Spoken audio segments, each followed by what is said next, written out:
Joshua 5, verses 9 to 12. Then the Lord said to Joshua, Today I have rolled away the reproach of Egypt from you, so the place has been called Gilgal to this day.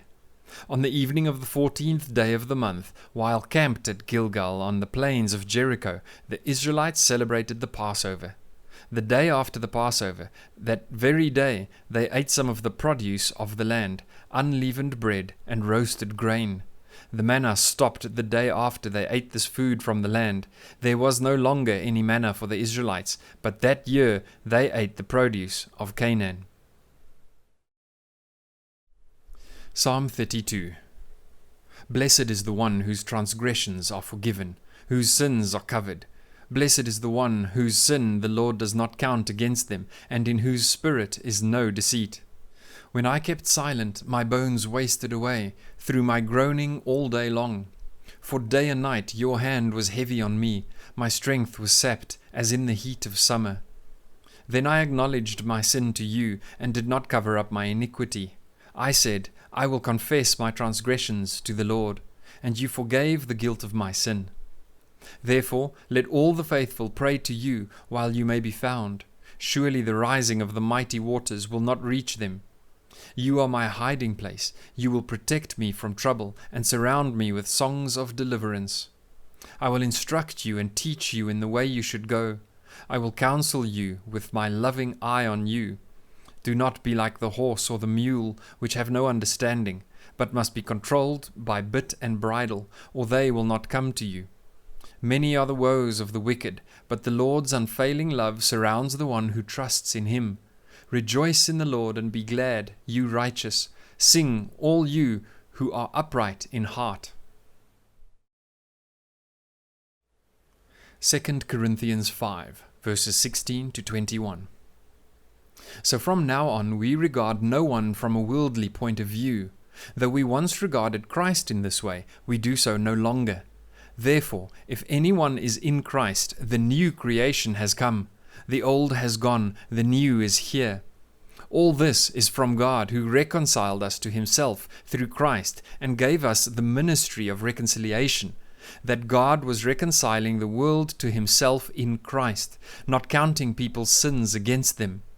And he has committed to us the message of reconciliation.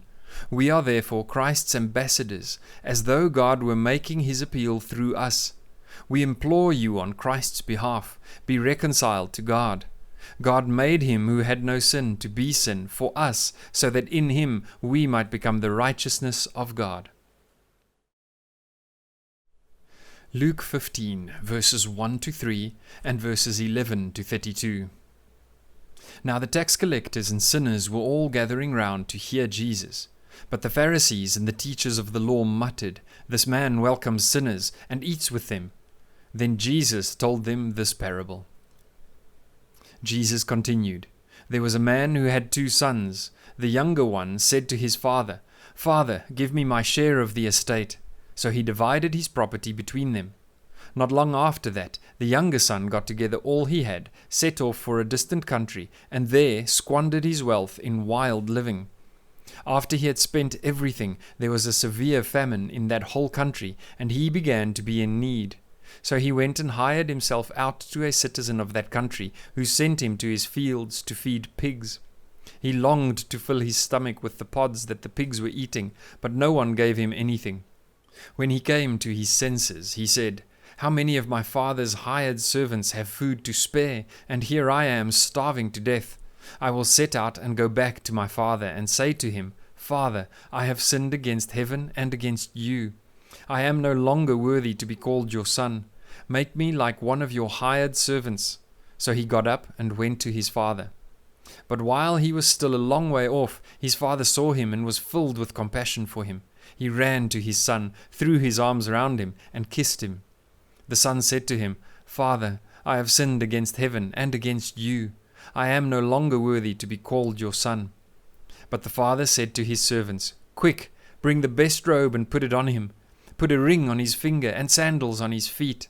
Bring the fattened calf and kill it. Let's have a feast and celebrate.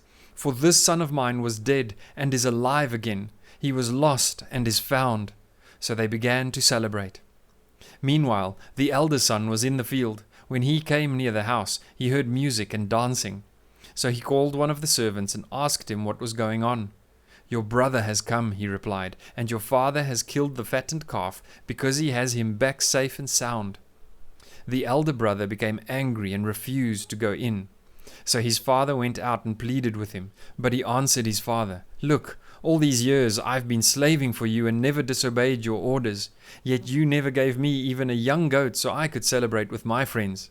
But when this son of yours, who has squandered your property with prostitutes, comes home, you kill the fattened calf for him." "My son," the father said, "you are always with me, and everything I have is yours. But we had to celebrate and be glad, because this brother of yours was dead and is alive again. He was lost and is found."